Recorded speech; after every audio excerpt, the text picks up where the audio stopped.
지금 오늘 말씀은 예후가 왕이 되는 장면과 예후의 혁명으로 이제 그렇게 예후는 엘리사 선지자 때에 기름 부음을 받고 왕으로 등극했다라고 말씀드릴 수가 있는 거예요.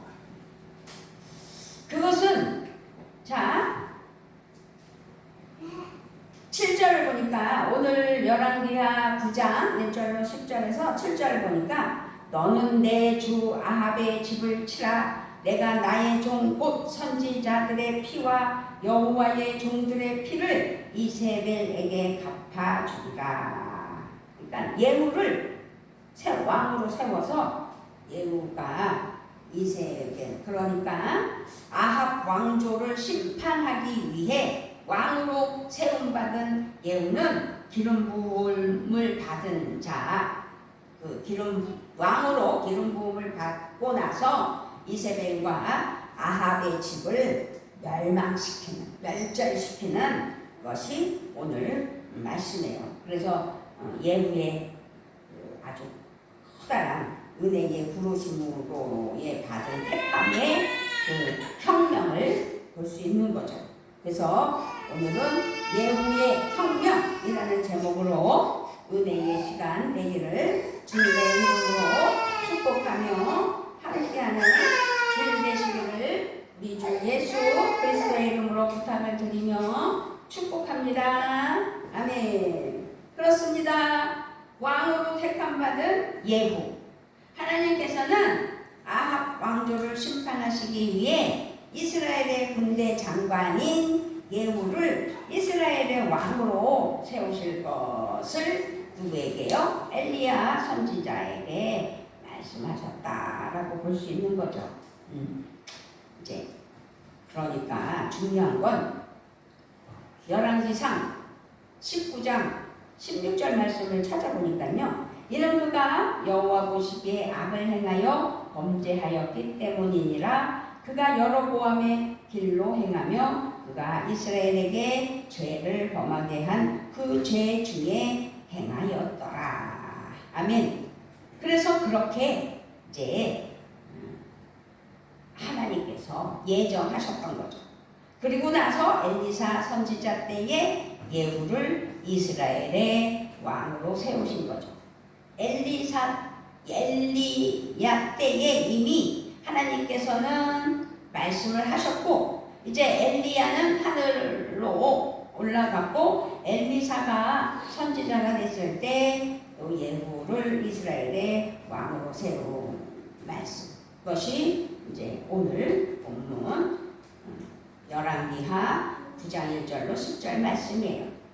그렇게 아합 왕조에 대한 하나님의 심판이 엘리사 선지자 때까지 늦추어진 이유는 아합이 엘리야 선지자의 경고를 듣고 일시적으로나마 회개했기 때문이지요. 그 엘리야 선지자 시대에 이제 아합이 잠깐은 회개했다라는 걸 볼 수 있어요. 열왕기상 21장 21절로 29절을 보면 여호와의 말씀이 내가 재앙을 내게 내려 너를 쓸어버리되 내게 속한 남자는 이스라엘 가운데에 내인자나 노인자를 다 멸할 것이요 또 내 집이 느밧의 아들 여로보암의 집처럼 되게 하고 아히야의 아들 바사의 집처럼 되게 하리니 이는 내가 나를 노하게 하여 이스라엘을 범죄하게 한 까닭이니라 하셨고 이세벨에게 대하여도 여호와께서 말씀하여 이르시되 개들이 이스라엘 성읍 곁에서 이세벨을 먹을지라 아합에게 속한 자로서 성읍에서 죽은 자는 개들이 먹고 들에서 죽은 자는 공중의 새가 먹으리라 하셨느니라 하니 예로부터 아합과 같이 그 자신을 팔아 여호와 앞에서 악을 행한 자가 없음은 그를 그의 아내 이세벨이 충동하였음이라. 그가 여호와께서 이스라엘 자손 앞에서 쫓아내신 아모리 사람의 모든 행함같이 우상에게 복종하여 심히 가증하게 행하였더라. 아합이 그 모든 말씀을 들을 때에 그의 옷을 찢고 굵은 배로 몸을 동이고 금식하고 굵은 배 위에 누우며 또 풀이 죽어 다니더라. 여호와의 말씀이 디셉 사람 엘리야에게 임하여 이르시되 아합이 내 앞에서 겸비함을 내가 보았느냐? 그가 내 앞에서 겸비함으로 내가 재앙을 저의 시대에는 내리지 아니하고 그 아들의 시대에야 그의 집에 재앙을 내리리라 하셨더라. 이렇게 아합은 엘리야 시대에 저주받을 일이 있었지만 저주가는 하나님께서 멸절하시려고 했지만 엘리야 시대에 이 아합이 어떻게 해요? 굵은 배로 그의 옷을 찢고 굵은 배로 몸을 동이고 금식하고 굵은 배에 누우며 또 풀이 죽어 다녔다고 했어요. 그러니까 하나님 앞에 자기의 죄를 깨우치는 모습을 보였다는 거죠. 그렇지만 아합 왕조의 죄악이 더 이상 참을 수 없을 만큼 가득하게 되면서 하나님께서는 예후를 통해 심판하게 하시는 것을 볼 수 있는 거예요. 그러니까 어찌됐든 하나님 앞에는 어떻게 해요? 바르게 살아야 돼요. 이제 예후가 왕이 되는 말씀이 오늘 본문이잖아요. 그렇게 왕이 된 것은 전적으로 하나님의 계획 속에 이루어진 사건이었고 예후는 아합 왕조를 심판할 하나님의 도구로 사용됐다라고 볼 수 있는 거죠. 그러니까 하나님 앞에는 어떻게 쓰임받는 도구가 중요한 거예요. 그래서 아합으로 인해 이스라엘의 악이 가득 찰 때 사람들은 하나님께서 그들을 돌아보시지 않고 침묵하신다고 생각했을 수도 있었겠지만 그렇지만 하나님께서는 이스라엘을 다시 회복시키려고 돌아오기를 오래 참고 기다리셨고 끝내 돌아오지 않는 그들을 심판하시고자 예후를 준비하였다라고 말씀드리는 거예요. 이처럼 하나님의 역사는 우연히 이루어지는 게 없어요. 하나님의 주권적인 통치하에 움직이고 있다는 거죠. 그러므로 우리는 생각해야 돼요. 어찌하든지 우리는 하나님의 말씀을 이해할 수 없을지라도 하나님의 말씀에 인내하며 그 믿음을 지켜 때가 된 때에 그 믿음을 지키며 하나님께 영광 올려드리며 은혜로 살아갈 때 그 뜻이 이루어진다는 사실을 꼭 기억해야 돼요. 지금은 아닌 것이라고 느껴진다면 그러면 우리 자녀 세대에도 하나님께서 이루어 주시는 줄 믿고 인내할 줄 아는 믿음이 필요하다라는 거죠. 정말 이제 예후는 결국 혁명을 일으키죠. 하나님의 특별한 섭리 가운데 왕위에 오른 예후는 엘리사 선지자의 말대로 우상 숭배를 한 아합 왕조를 진멸하기 시작하는 것을 볼 수 있습니다. 예후는 이스라엘 귀족들 곧 장로들과 아합의 여러 아들을 교육하는 자들에게 편지를 써 보내요. 열왕기하 10장 1절 말씀을 보니까 아합의 아들 70명이 사마리아에 있는지라 예후가 편지를 써서 사마리아에 보내서 이스라엘 귀족들 곧 장로들과 아합의 여러 아들을 교육하는 자들에게 전하여 일렀으되 라고 편지를 쓰는 장면이 나와요. 그리고 6절로 넘어가 보면 예후가 다시 그들에게 편지를 붙이니 일렀으되 만일 너희가 내 편이 되어 내 말을 너희가 들으려거든 너희 주의 아들 된 사람들의 머리를 가지고 내일 이맘때에 이스라엘에 이르러 내게 나오라 이렇게 말씀하셨어요. 그러나 예후의 편지를 받은 자들이 두렵죠. 심히 두려워하여 왕자 70명을 붙잡아 죽여버렸고 그들의 머리를 강줄기에 감았고 예후에게 보내는 아주 역사적인 사건이 일어나요. 7절에서 편지가 그들에게 이름에 그들이 왕자 70명을 붙잡아 죽이고 그들의 머리를 광주리에 담아 이스라엘 예후에게 보내니라. 이렇게 해서 아합의 남자 후손들은 어떻게 해요? 다 죽었어요. 왜? 하나님 앞에 순종하지 않았기 때문에. 하나님께서는 그렇게 하셨다는 거죠. 그러니까 우리가 하나님 앞에는 순종해야 되고, 지금은 하나님께 믿음 안에서 승리해야 돼요. 그래서 아합은 당시 70명의 자녀들에게 좋은 교육을 시킨 건 사실이잖아요. 1절을 보니까 열왕기 하 10장 1절에 아합의 아들 70명이 사마리아에 있는지라 예후가 편지들을 써서 사마리아에 보내서 이스라엘 귀족들 곧 장로들과 아합의 여러 아들을 교육하는 자들에게 전하여 일렀으되, 그렇게 자녀들에게 좋은 교육을 시켰다는 것을 알 수 있어요. 그런데 그렇게 공부를 해야만 성공할 수 있다고 생각해서 하나님을 섬기는 것이 아니라 다른 방법을 택했다. 그렇다고 공부를 하지 말라는 게 아니에요. 잘 들어야 돼요. 그래서 아합의 자녀들은 훌륭한 교육은 받았지만 그것을 발휘할 기회조차 얻지 못한 채 한순간에 멸망하고 말았다는 것을 볼 수 있는 거죠. 그러니까 하나님 앞에는 우선이 무엇인지, 내가 공부를 잘하고 하나님 은혜 안에 똑똑하게 잘 자라나기 위해서는 하나님을 잘 믿어야 돼요. 우리 희진이도 하나님 잘 믿어요?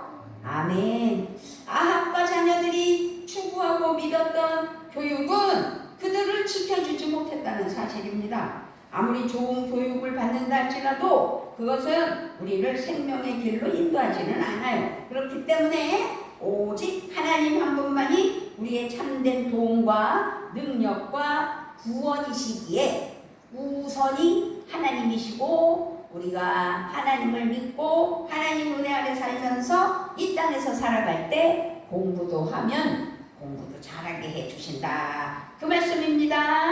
아멘. 따라서 하나님 안에서 참된 믿음과 바른 신앙을 가지는 것이 그 무엇보다 아주 중요하다는 거죠. 하나님의 보호하심 가운데 복된 삶을 누릴 수 있기 위하여서는 참된 믿음과 바른 신앙을 가져야 된다. 아멘. 예후는 더 나아가 사마리아에 남아있는 유다 왕 아하시야의 형제들 42명까지 모두 죽이는 그런 역사가 나타나요. 왕 열왕기하 10장 12절부터 14절에 예후가 일어나서 사마리아로 가더니 도중에 목자가 양털 깎는 집에 이르러 예후가 유다의 왕 아하시야의 형제들을 만나 묻되 너희는 누구냐 하니 대답하되 우리는 아하시야의 형제라. 이제 왕자들과 태후의 아들들에게 문안하러 내가 가노니 하는지라.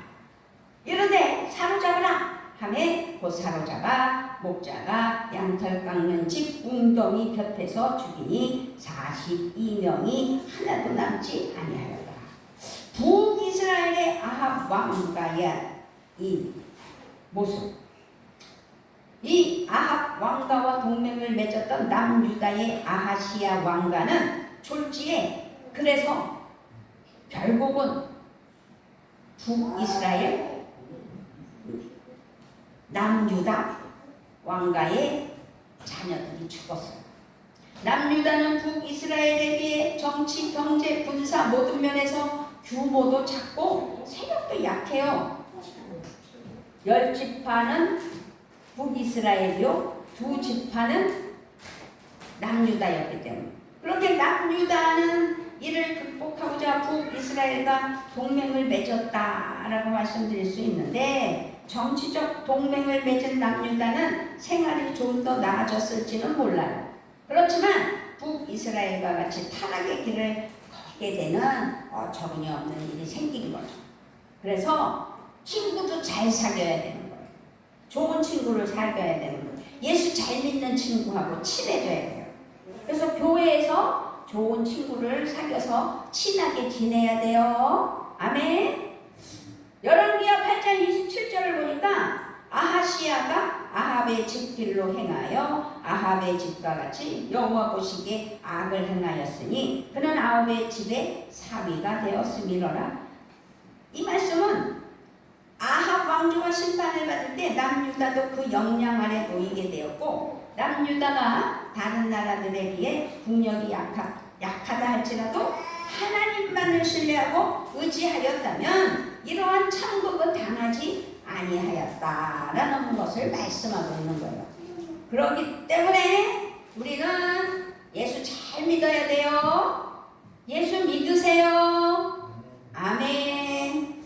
요한일서 2장 16절 17절을 보니까 이는 세상에 있는 모든 것이 육신의 정욕과 안목의 정욕과 이생의 자랑이니 다 아버지께로부터 온 것이 아니오 세상으로부터 온 것이라. 이 세상도 그 정욕도 지나가되 오직 하나님의 뜻을 행하는 자는 영원히 거하느니라. 아멘. 하나님의 뜻을 구하며 이 땅에서 하나님만을 섬기며 예수님을 믿고 성령 충만으로 살아야 된다. 아멘. 사람들이 추구하는 부와 재물과 지식과 지위와 같은 세상에 있는 모든 것은 결국 다 사라지는 거잖아요. 죽을 때 하나라도 가져가는 사람 있나 보세요. 오직 하나님의 뜻을 따르는 사람만이 하나님 나라에 영원히 거하게 되는 것이기 때문에 우리는 세상에 덧없는 것들을 추구하고 사랑하기보다는 하나님의 뜻을 따르고 행하는 데 관심을 가져야 된다. 그 말씀이에요. 그런데 예후의 혁명은 하나님의 명령에서 한 걸음 더 나아간 것으로 보여져요.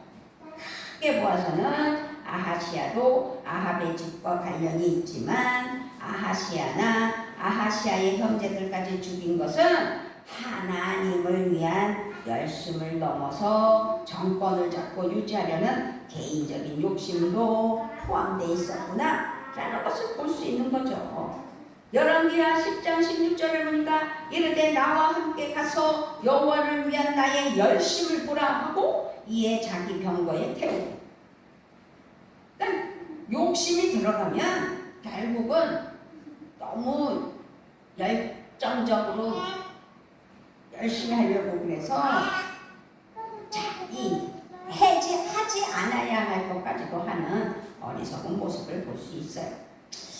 호세아 1장 4절 5절을 보니까 여호와께서 호세아에게 이르시되 그의 이름을 이스르엘이라 하라. 조금 후에 내가 이스라엘의 피를 예후의 집에 갚으며 이스라엘 족속의 나라를 폐할 것임이니라. 그날에 내가 이스라엘 골짜기에서 이스라엘의 발을 꺾으리라 하시니라.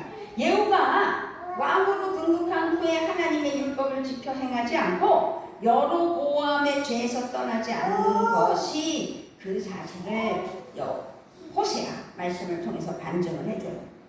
그러므로 다시 예후는 아합은 바알을 조금 섬겼으나 예후는 많이 섬기리라 라고 하며 바알 숭배자들을 불러모으는 어리석은 모습을 보여요.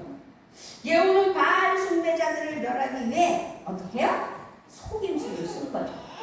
이건 아주 중요한 이야기예요.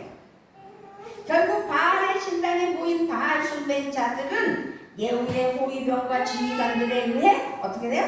다 죽어요. 결국은 죽임을 당하고 바알의 신당은 어떻게 해요? 변소로 변했어요. 자, 열왕기하 10장 18절부터 27절이에요. 예후가 뭇 백성을 모으고 그들에게 이르되 아합은 바알을 조금 섬겼으나 예후는 많이 섬기니라. 그러므로 내가 이제는 큰 제사를 바알에게 드리고자 하니 바알의 모든 선지자와 모든 섬기는 자와 모든 제사장들을 한 사람도 빠뜨리지 말고 불러 내게로 나오게 하라. 모든 오지 아니하는 자는 살려두지 아니하리라 하니 이는 예후가 바알 섬기는 자를 멸하려 하여 계책을 씁니다.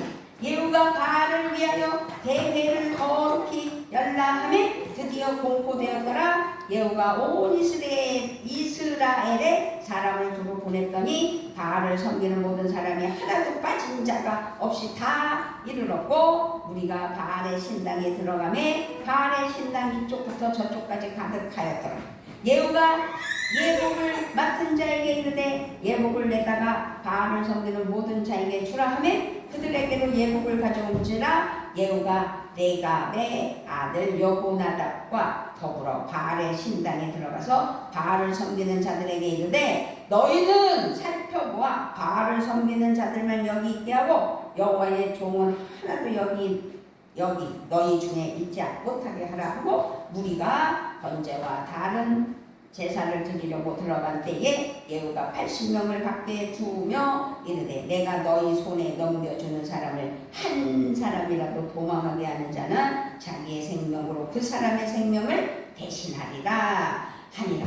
번제 드리기를 다음에 예후가 호위병과 지휘관들에게 이르되 들어가서 한 사람도 나가지 못하게 하고 죽이라 하매 호위병과 지휘관들이 칼로 그들을 죽여 밖에 던져 바알의 신당 있는 성으로 가서 바알의 신당에서 목상들을 가져다가 불사르고 바알의 목상을 헐며 바알의 신당을 헐어서 변소를 만들었더니 오늘까지 이르니라. 바알은 이세벨과 아합과 북이스라엘 백성에게 지금 이세벨은 바알 숭배를 통해 이스라엘을 지배하려고 했지만 아합은 자신의 권력과 부와 명예를 위하여 바알을 섬기는 것을 볼 수 있었습니다. 그것을 이스라엘 백성들은 풍요로운 생활을 위해서 풍요의 신이었던 바알을 예배했다는 사실이죠.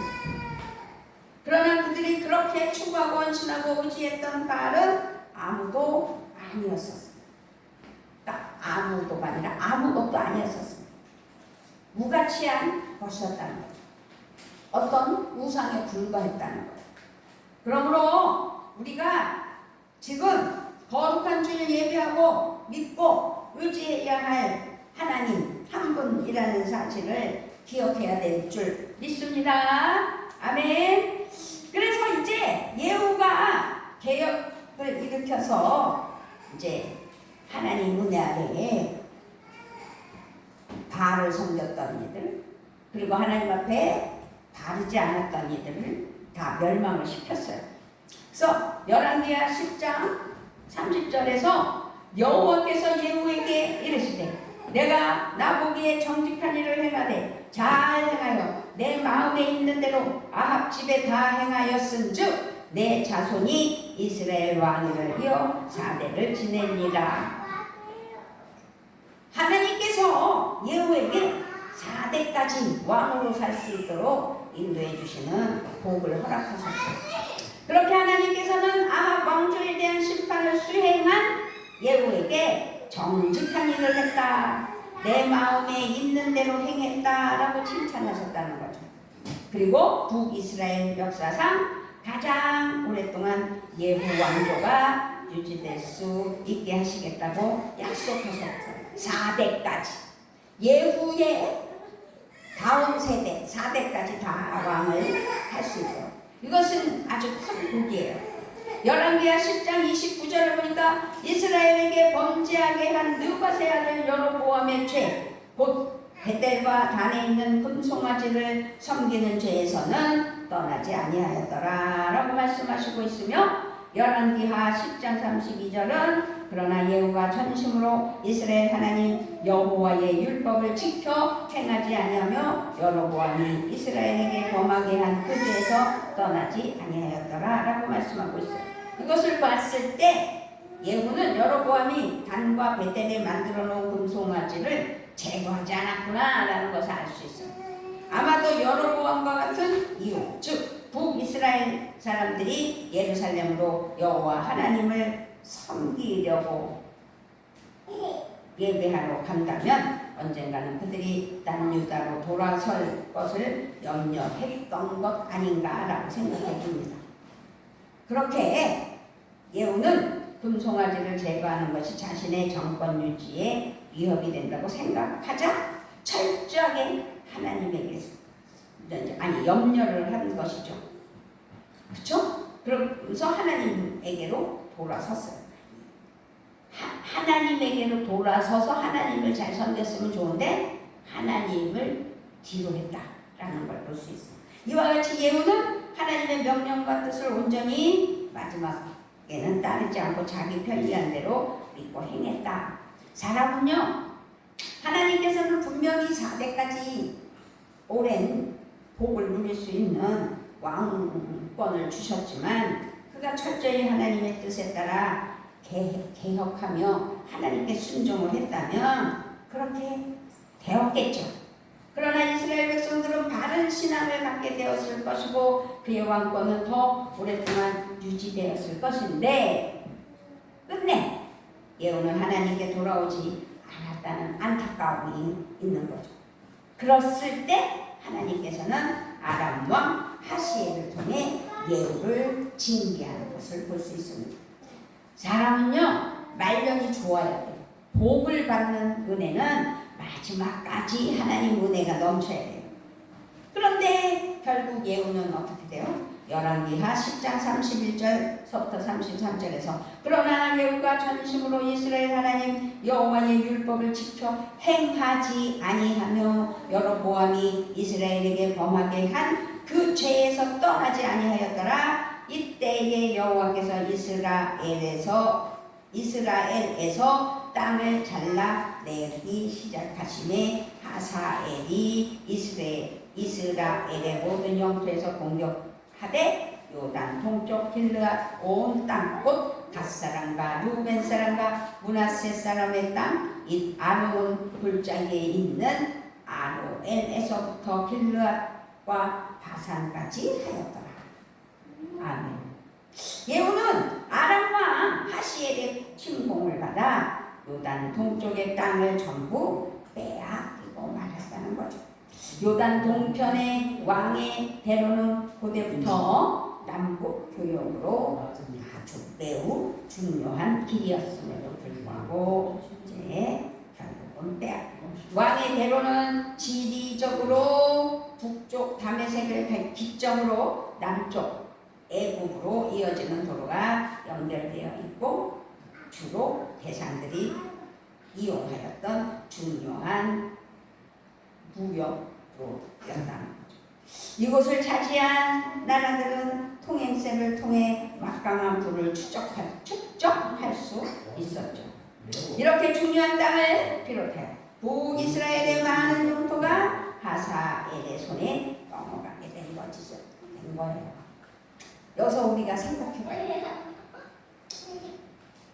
우리는 하나님의 복이 하나님께 100% 순종하며 하나님께 영광 올려드리고 하나님께 인정을 받으면 하나님께서 다 해결해 주시고 하나님께서 함께 하신다는 은혜를 잊어서는 안 되는데 자기의 생각이 커지는 거죠.